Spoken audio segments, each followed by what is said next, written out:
Hey, it's Jeff Zito, and thanks for listening to another episode of the Celebrity Jobber Podcast, streaming on Apple Podcasts, Spotify, iHeart, or wherever you listen to podcasts. Please subscribe. Would love a 5-star rating and leave a review. You can check out past episodes online, celebrityjobber.com. Also, you can follow on Instagram, celebrity_jobber_podcast, or youtube.com/the@celebrityjobber. Who were these celebrities before they were famous? What was their life like? What did they do? What about a first job? Some of these celebrities worked in the world of advertising and marketing, or had their own upholstery business. And then one day their big break came along, and that was it. You know Anthony Michael Hall from movies like National Lampoon's Vacation, 16 Candles, The Breakfast Club. But who was he before all that? What was his first job? What was his big break? We're gonna find out. Anthony Michael Hall is my guest this week on Celebrity Jobber. The Celebrity Jobber Podcast with Jeff Zito. If you like what you hear, please subscribe, give a 5-star rating, and leave a review. Check out all our past episodes on Apple Podcasts, Spotify, or wherever you pod. What if these celebrities weren't famous? What would they have become? What was their first job? We're about to find out. Now, here's a great way to break the ice. What do people call you? Do they call you AMH? Do they call you Anthony? What do your friends call you? My given first name is Mike or Michael, but yeah, I hear you, all three. I get AMH or Michael or Anthony. It's all good. All three. Nice to meet you. Yeah, nice to meet you too, man. I mean, obviously, I'm a huge fan, and I've known about you my whole life. I'm having a midlife crisis because I just turned 50, and I don't know. I don't know if you've ever had that midlife crisis at any point, but do you have any suggestions, any way to get through that kind of? I wouldn't treat it as a crisis, first of all. Also, I was going to joke, too. I'm in show business, so I think every year is a new crisis because you never know where the work's coming. Right. Right. But I wouldn't sweat it. I'm a little bit older than you at 57, but I wouldn't, I would just, look at it as a speed bump, not a dead end. You know what I mean? You got to keep rocking and rolling. You're still a young man. Yeah, I know. People do say that, but I just don't, I don't see it yet, but we'll get through it. So let me ask you this, Michael. Can I call you Michael? Sure, man. So let me ask you. I do a podcast that's like about celebrities before they were famous and like what their life was before they were famous. This is going to be a really interesting question for you because I feel like you've been famous your whole life, right? I mean, when did you started like acting when you were 8 years old? Yeah, I did. It's so funny because when I was in New York, I was celebrating the SNL 50th, and I was taking part in those festivities, and I took my wife, and it was great. But I was on the red carpet doing some interviews, and it really started to hit me right there, actually, when I was in the interviews. And I started in 1976. I got my first job. I was hired by Steve Allen, the late great Steve Allen. So yeah, I mean, my career goes back to that, and that's the beginning of it for me. So that was a real blessing, starting that young. I think a lot of it I just attribute to my mother. I had a very strong-willed mother who was a single parent at the time. She wound up remarrying when I was about 12, and I had my sister and my stepfather who raised us.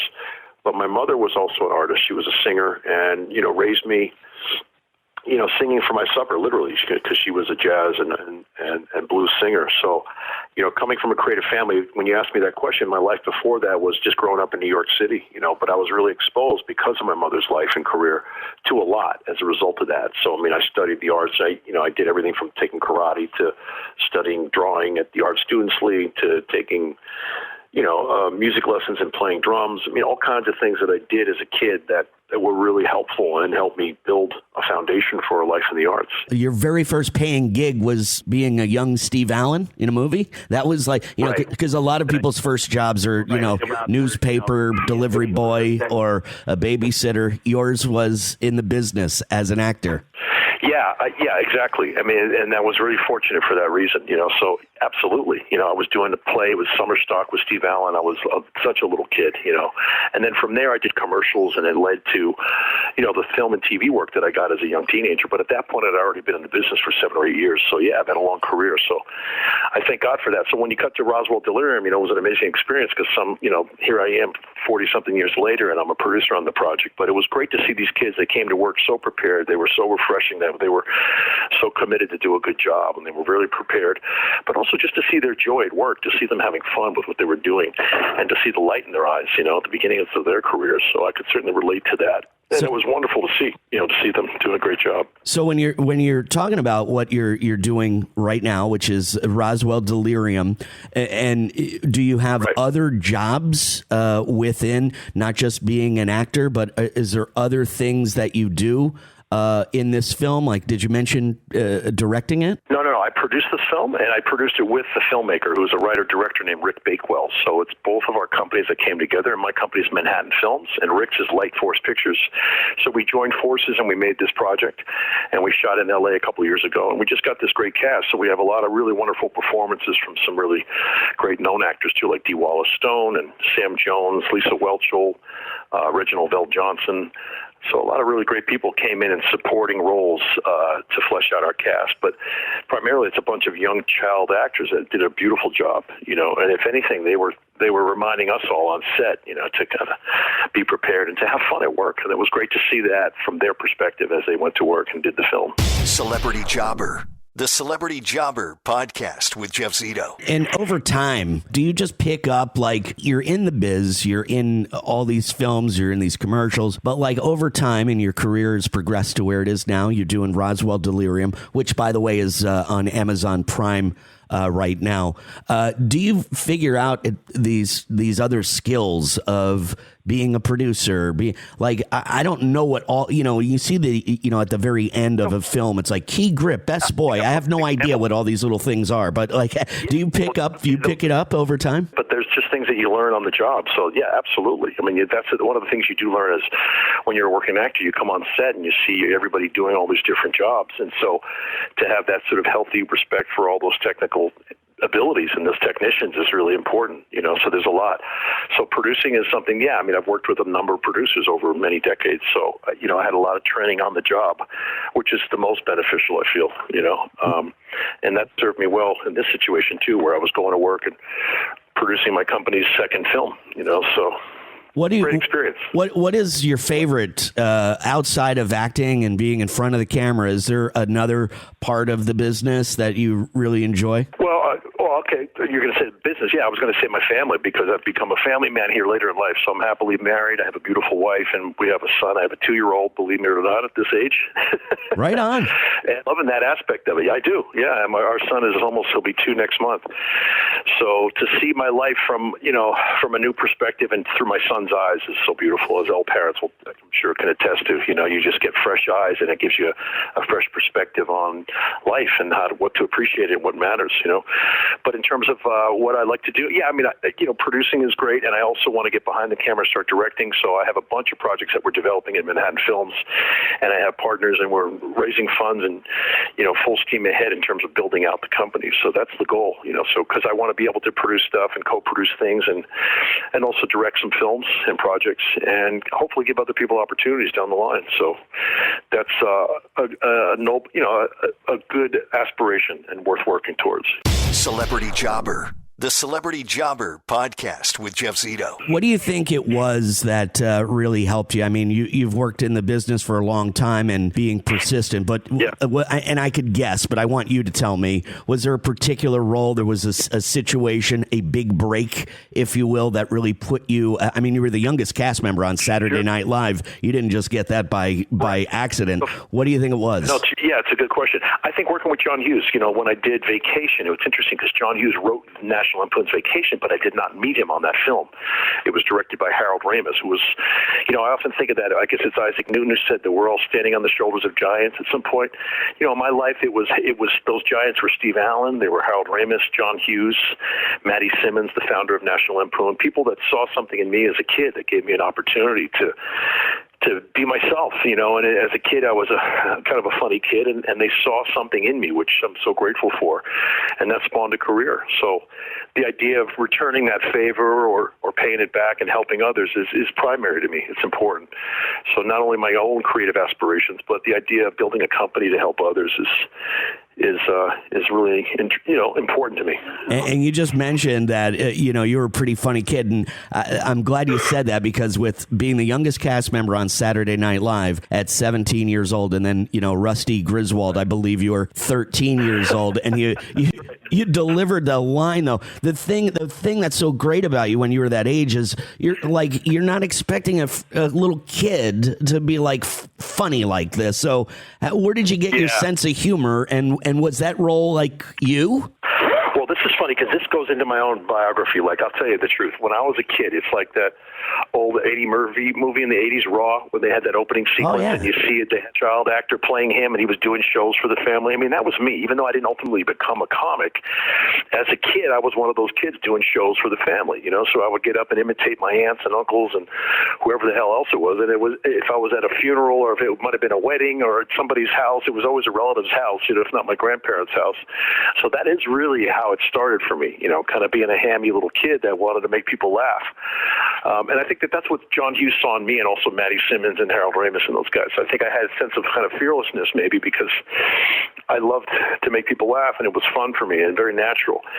And as I get into high school back in the 80s, I started really honing in on comics that I loved. So heroes of mine were like George Carlin, Richard Pryor. Later I learned about Lenny Bruce on records, So I've always loved comedians and comedy and comedic films. So I think that was also a big inspiration. Do you think there was ever a point in time where you were like, because you're so involved with the arts, and your mother is a great singer, would you ever consider being in music? Did that ever tickle your fancy at any point? Yeah, I did, and I've produced music at different times in my life, and I love that. And people have asked me that question a lot over the years. I think something creative, absolutely, whether it be a musician or maybe something with camera, because I've grown up around cameras now, and I know some things about that. I think just having a creative life is both challenging and scary to people, but at the same time, it's very liberating too. So the idea that if you can do something that you love, the old adage, you never work a day in your life, and it's true. It's not as simplistic as that, but it certainly is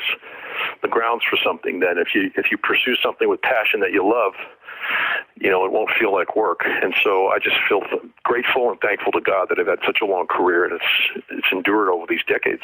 Was there ever a point in time where you were like, oh man, it's because it's got to be hard going on these calls and being rejected, and it's got to be a tough and a strange life. Were you ever like, hey, should I be doing something different? Yeah, to your question, you have to deal with a lot of rejection. You have to be sort of built for that. And at the outset, no one thinks that they are, but you learn to have a tough skin, and you learn to be persistent, and you learn a lot of great lessons that I think apply whether you're in the corporate world or in the world of sports or anything. The idea of being determined, making decisions, creating good habits for yourself, and just persisting. And I think that's something no one can teach you. That's something that you just have to enact within yourself and have that in you. And if you don't, then it may not be what's for you, in life.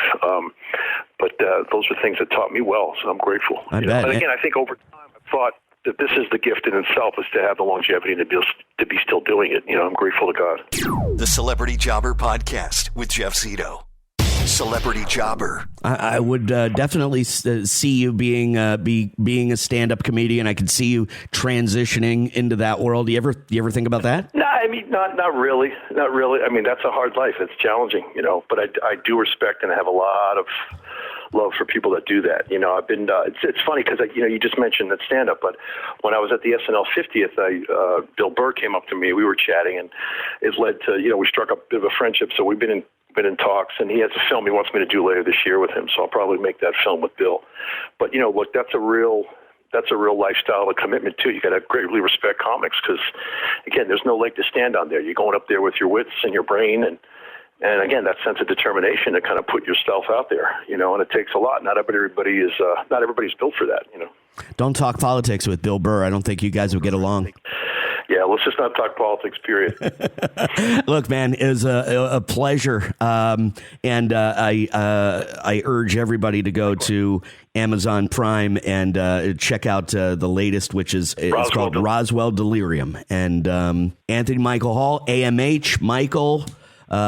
Good talk, Russ.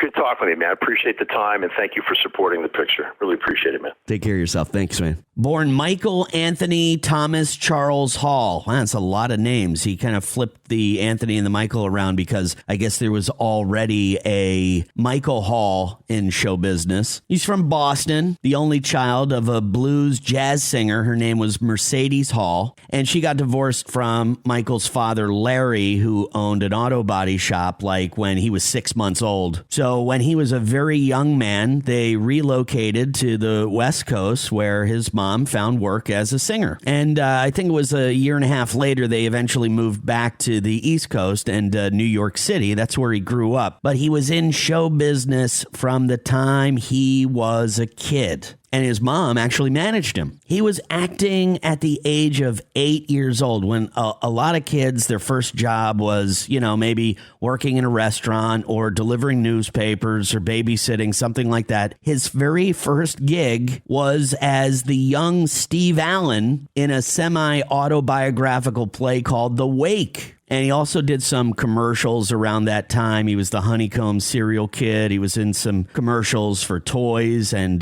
Bounty paper towels. So his very first jobs were in acting. And that's what he's done his entire career. I mean, his job when he was 17 years old was as a cast member of Saturday Night Live. And to date, I believe the youngest cast member ever on SNL. Of course, I knew the answer, but I needed him to tell us, his big break, Rusty Griswold in National Lampoon's Vacation. You might have noticed, if you know the film, I got him right there at the end where I said, "Good talk, Russ." Famous line delivered by Chevy Chase in the movie. Think I might have caught him off guard with that one there. That was his big break. I didn't know that John Hughes was the film's screenwriter. And of course, John Hughes went to direct some unbelievable movies in the 80s. 16 Candles, another huge one for Anthony Michael Hall. The Breakfast Club. He was a member of Hollywood's Brat Pack. And I guess to avoid being typecast, Hall turned down roles for him by John Hughes in Ferris Bueller's Day Off. Yeah, he was offered the role of Cameron Fry, and also in Pretty in Pink, where he was offered the role of Ducky. This guy was never going to be a carpenter, a real estate agent, or an accountant. This guy was artistic. It came from his mom. She was a singer. He could have been into music because he did say he worked a little bit in producing music. And I definitely think he could have gone into stand-up comedy when he was talking about entertaining his parents and his family at a young age, performing for them, making them laugh, and of course, being the youngest cast member on Saturday Night Live. All those people, generally speaking, are stand-up comedians. So yeah, that was probably what could have been the future of Anthony Michael Hall. Pretty cool guy. Enjoyed talking to him. And thank you for checking out another episode of the Celebrity Jobber Podcast. Streaming on Apple Podcasts, Spotify, iHeart, wherever you listen to podcasts. Please subscribe. Would love a 5-star rating and leave a review. All past episodes online at celebrityjobber.com. And you can also follow on Instagram, celebrity_jobber_podcast, or youtube.com/the@celebrityjobber. Who were these celebrities before they were celebrities? Sometimes they were different people altogether. In the case of Anthony Michael Hall, he was an actor, just not as well known as he is now. So thank you once again for listening, and until next week, we'll see you then. I'm Jeff Zito. And if you happen to like the Celebrity Jobber Podcast, you might like one from my friend Buzz Knight, which is called Taking a Walk, Music History on Foot, which you can listen to next. Taking a walk. If you go on with a bit, I'm not really. It's a Tuesday night in the boondocks. There's no boondocks. There's no Tuesday night. It's the only night in the world when you go on stage, because it's the only. You're in the there and then. You're in the here and now, the there and then. Tomorrow night doesn't exist. Last night's history. And I think when you attack it like that, the rewards come back 10 times. Welcome to this episode of the Taking a Walk podcast. And today we're joined by one of the most iconic voices in music, Jim Kerr, the charismatic frontman of Simple Minds, known for their hits like Don't You Forget About Me and Alive and Kickin', Jim has been a driving force in the music industry for decades. Jim Kerr joins Buzz Knight now on the Taking a Walk podcast. Jim Kerr, it's an honor to have you on Taking a Walk, sir. Well, how could I resist a title like that, Taking a Walk? I mean, I still, from the earliest days, that was my whole thing. And I'm still a walker. I'm still a hiker. I'm still a whatever. That's how I get around. So for that reason alone, although I hear many great things about your show, but for that reason alone, you had me at the title. Oh, you're so kind. Thank you.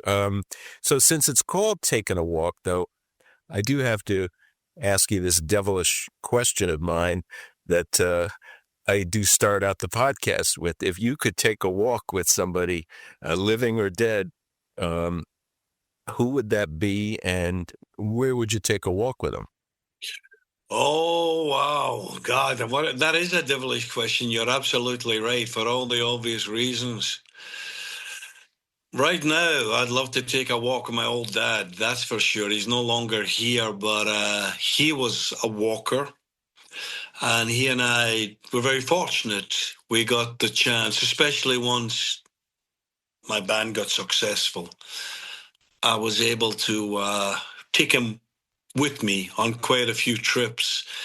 And we would go off-piste, there would be the gig and the tour and all that, which, of course, was what it was all about. But as soon as there was a day off, we would go off around whatever city or whatever desert or whatever national park. Walking and talking and thinking was our thing. So I've been very lucky in my life. The amount of people I've met, everyone from Nelson Mandela to the Dalai Lama. And if I had mentioned those names, I'm sure you would have said, yeah, well, I can understand that, but I'm still going to go with my old dad. That's a good one. And I will tell you, many folks who I ask the question, they either bring up their dad or their mom as someone they would like to take that walk with. So, and I can't disagree. The people who taught us to walk, the people who taught us to take our first steps. Yeah, that's so great. Well, congratulations on the City of Diamonds release, Live in the City of Diamonds, which goes across 4 decades, which clearly shows how much joy you have in performing live and continue to have in performing live. There's also a documentary we'll talk about as well, and the making of that. But I did want to ask you, what was the earliest moment you knew you were connected with music for a lifetime? I had a great opportunity last year where I was able to, the BBC asked me to do a program, BBC Radio, on essentially my favorite ever rock group, who just happened to be American, The Doors. And the reason they asked me was that the producers had heard me elsewhere telling the story of being in the back of my dad's car. He had just got, it wasn't a new car, it was a second-hand car, but it was our new car. And it was a Friday night, summer night, and he came back with the car. We were all excited, and while Mum was making dinner, he said, come on, I'll give you a ride. And we went, the big thing about the car, you will laugh, because I know being American, the idea of cars not having a radio, but when I grew up, the first few years I grew up, most cars didn't have a radio. So not only was it his new car, the new family car, but it had a radio. And so we drove to the outskirts of the city, and being very Scottish, he said, I just got to go into this pub and see a friend. He's always in there, and I'm just going to have a 10 or 15-minute chat. You and your brother, listen to the radio. Big deal. Great. And he came out and brought some chips and crisps and stuff. And I tell you, this is so unlikely. The weather in Scotland can change like that. And he said it'd be 10 minutes. He was probably there an hour. And within that hour, the weather changed. And as we were sitting in the car, the clouds got kind of doomy and gloom-laden, and thunder. Didn't hear a lot of thunder, but thunder was kind of scary. Lo and behold, as we're listening to the radio, this song comes on with the sound of thunder and rain at the beginning of it. And then there's this haunted voice, and there's a killer on the road. His brain is squirming like a toad. Take a long holiday, let the children play. Oh, man, Riders on the Storm. Now, I would have been 10, and that's when I knew there was another kind of music other than just the pop hits that we listened to on the radio. And it's amazing.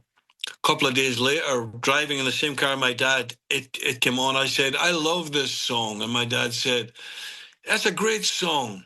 And then he went, that young fella just died. And I said, what? He said, yeah, he was in the newspaper. He just died. I said, what's his name? He said, Jim, same as you, same as me. My dad's a Jim as well. And listening to that, there's such a haunted, the echoes, the whole thing, beautiful poetry, something bad's about to happen. I think in terms of your question, that's when I first developed a deeper curiosity about music. Oh, what a beautiful story. And I always wanted to go back to Scotland from a trip about a year ago because we had this cool driver who had a soundtrack actually that he put on to kind of accompany us on the drive. And that's the only thing that was missing. I mean, we had our share of great music, everything from Simple Minds to Genesis to the Strawbs, Great. but we didn't have any doors. So well, there you go. Well, I would have liked that. Because I'm a Genesis fan, and the Strawbs was also a band that everyone respected. So, what inspired you then to form Johnny and the Self-Abusers? In 1977, there was this I don't know what happened, but out of nowhere came this thing that was called punk rock. So obviously there was a huge music element to it, but it was more a philosophy. And the philosophy to mostly young British working class kids was like a bolt of lightning, because not that we resented our stature in life or anything, the working class communities, and it was a great pride in that, but there was a feeling that if you were from working class that you couldn't be an artist, or, you had to come from Paris or Vienna, or you have to go to the great art schools in London or whatever. It was just a step beyond. Not very many working class, certainly no people we knew. But out of nowhere, somehow this punk thing came along with a theology, a very simple theology that said, you know what? Anyone can give it a go. And anyone kind of gave it a go. And we were one of those who gave it a go. It wasn't like you were going to be judged because you couldn't play like Eric Clapton. A year before, you'd be judged because you couldn't play like Eric Clapton, or you couldn't play keyboards like Rick Wakeman, or you didn't go to music college. It was something much more visceral like that. Have you got something to say? And can you say it? And whether you said it through music or kids were starting their own fashion labels, some of which have become world beating, and still people were making little documentaries, publishing their own fanzines. There was this great energy, and we were swept up in that. We, being Charlie Burchill, my songwriting partner, who lived in the same street as me in Glasgow, we met when we were 8 years old. And in our case, we took our whole passion for music, and this punk wave that came swept us up in it and carried us along to the extent of, rather than just sitting saying, one day we're going to get a band, we got a band. We knew we didn't have the chops. We knew that we hadn't done the 10 years of woodshedding. But we got up, we plugged in, we did our thing, and something happens that usually never happens when people start a band. The audience went mental. They went crazy. When I say the audience, I'm talking about 50 people, but, it was a little pub. They went crazy. And we know because we used to go and see the bands playing in bars, and the audience never went crazy. They went crazy, which made us think we had a vibe. And before we came off, I found myself already haggling with the bar owner to try and get her free up from £10 a week to £12 a week, because I could see her value instantly. Beers were being bought. That's amazing. How do you maintain such a great creative energy, all these years? I think, well, it's great that you mentioned energy, because it all comes down to that, I think, your spiritual energy, your physical energy, your creative energy, you name it. But I think it comes through a combination of things. We don't even have to try to remember how lucky, how fortunate we are. And when you feel like that, you're already, you retain the early energy that you had. It doesn't diminish. As well as realizing how lucky we are, because who wouldn't want to be, who wouldn't want to have a life doing something that you love, never mind the success and the extra rewards, that alone.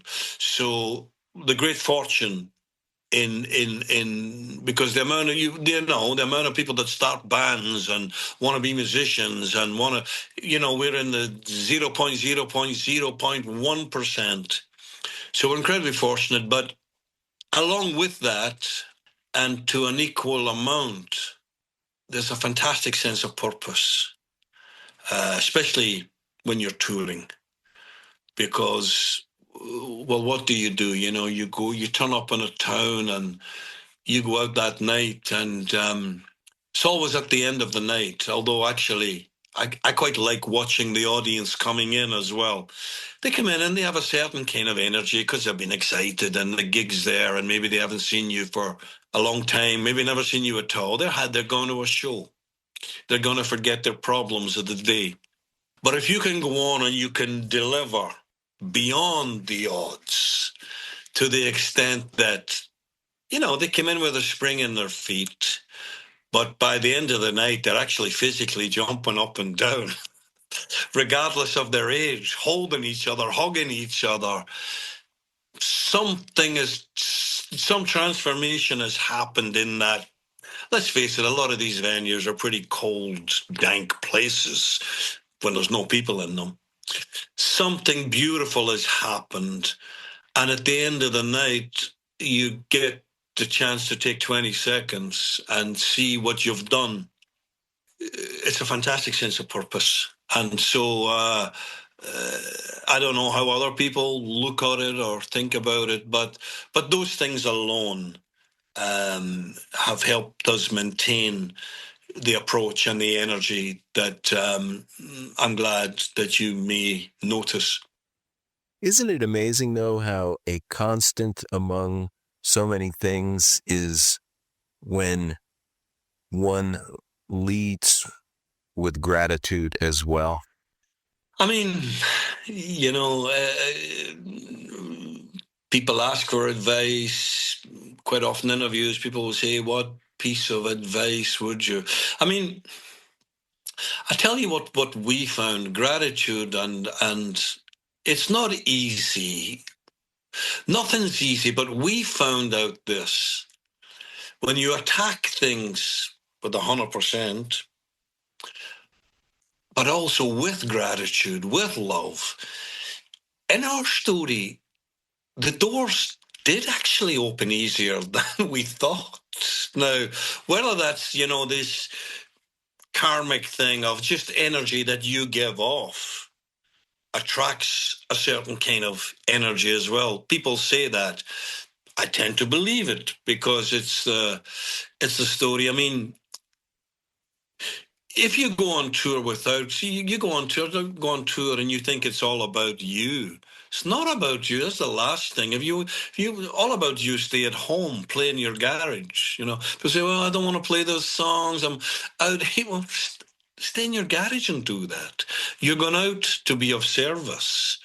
And I think when you have that attitude, people might not articulate it, but they sense it, they buy into it, and they go into work the next day and they become your biggest sales people because they say to their friends, man, we were at this thing last night. It's the story of our career. They blew us away, or it was great, or I can't wait to see it again. On the other hand, if you go on, I mean, a lot of people tell, I'm a bit tired on tour, or things I didn't have a good sound, or get over yourself.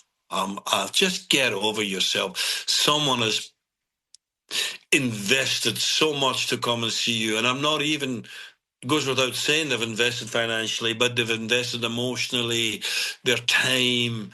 They're looking forward to, they're coming with friends from school who they saw you back 20, 30 years ago. And if you go on with a bit, I'm not really, it's a Tuesday night in the boondocks. There's no boondocks. There's no Tuesday night. It's the only night in the world when you go on stage, because it's the only, you're in the there and then. You're in the here and now, the there and then. Tomorrow night doesn't exist. Last night's history. And I think when you attack it like that, the rewards come back 10 times. We'll be right back with more of the Taking a Walk podcast. Welcome back to the Taking a Walk podcast. So let's take it to, first of all, live in the City of Diamonds, and use that as a backdrop to this major series of tour dates that Simple Minds is going to have. I think it's a brilliant way to sort of pump everybody up for what they're about to see and get them all super excited. And you're playing a lot of big venues and places you probably have been, and maybe some places that you have not been. So talk about, first of all, how much fun it was going back over City of Diamonds, and then how you're looking forward to this tour. Well, I mean, the very act of putting out a live album and putting together a beautiful package and whatever it is, it's the various formats, whether it's a double or a quadruple and all that. Live albums, by their very nature, are old school. That's what you grew up, my generation, and if your favorite band put out a live album, it was intrinsically a fans thing, a specific fans thing. Live tracks usually didn't get played on radio or anything, so it was usually capturing a moment. A band wanted to capture a moment in time. Maybe in that moment in time, there would be songs the fans knew, but maybe there would be 3 or 4 where the live arrangement knocked spots off the record arrangement, or the band happened to be playing really great at that moment. Because when you think, the way it's a bit back to front, you write songs, you've never played them, and you go and record them, and then you go and play them live. Well, it's not till you go and play them live, you think, you know what, there's something about this live version. It could be the looseness of it, or it could be the tightness of it. There's something in that spirited thing. And through the years, Simple Minds, our first ever live album it's quite a nice little thing we got going here. Our first album was recorded in Paris in 1986 or 85. It was called Live in the City of Light. And then we recorded at a certain point an album in Los Angeles, Live in the City of Angels. Amsterdam, it's quite caused a bit of a furore, because right now as we speak, people from Antwerp in Belgium will jump up and down and say, we're the City of Diamonds. But historically, Amsterdam was the original City of Diamonds.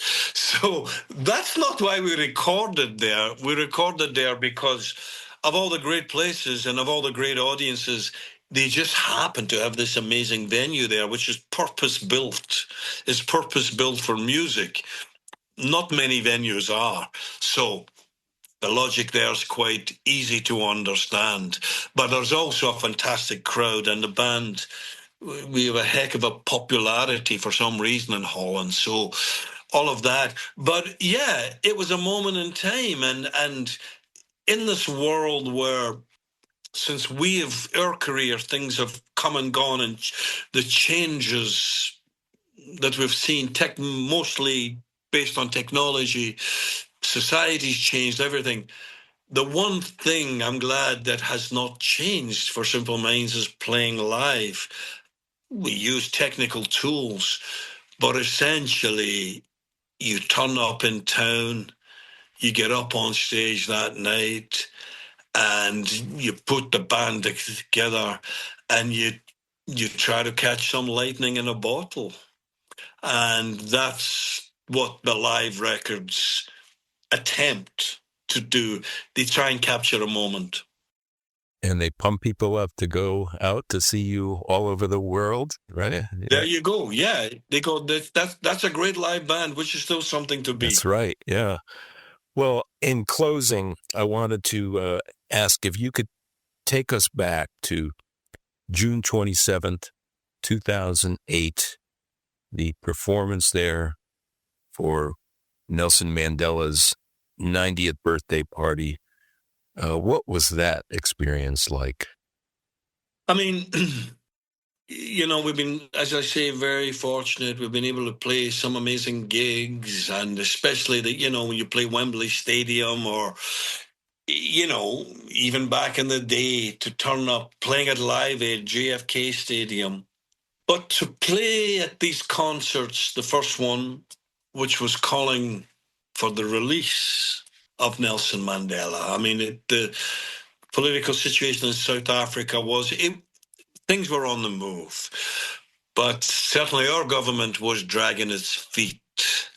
And there was a few things our government could have done politically that would have speeded up the protests. So when Jerry Dammers came and asked us to get involved in this concert, it was kind of based, the year before had been Live Aid, the first big global concert, and Jerry saw how you could really, there had always been the great American, there'd always been great agitprop and protest singers and stuff, but to put on where they were really calling for the end of apartheid, there was something that there comes a time in your life where you think it's got to be about something more than just selling records and selling T-shirts. we have a microphone and we're being asked to, you wouldn't want to do it every year and you wouldn't want to do it every album, but we're being asked to add our voices to something that really was important to us and important to a lot of people of a generation. So it was an amazing thing, and obviously to then subsequently, because there is a voice in your head as well. Sometimes you think, well, we're getting a bit too big for our boots here, or we're getting out of our lane, or, does it really matter? Does the world really listen? And I'll never forget that when Mandela was eventually able, to be freed and on his way to becoming the president of South Africa, he came to London to thank the artists involved.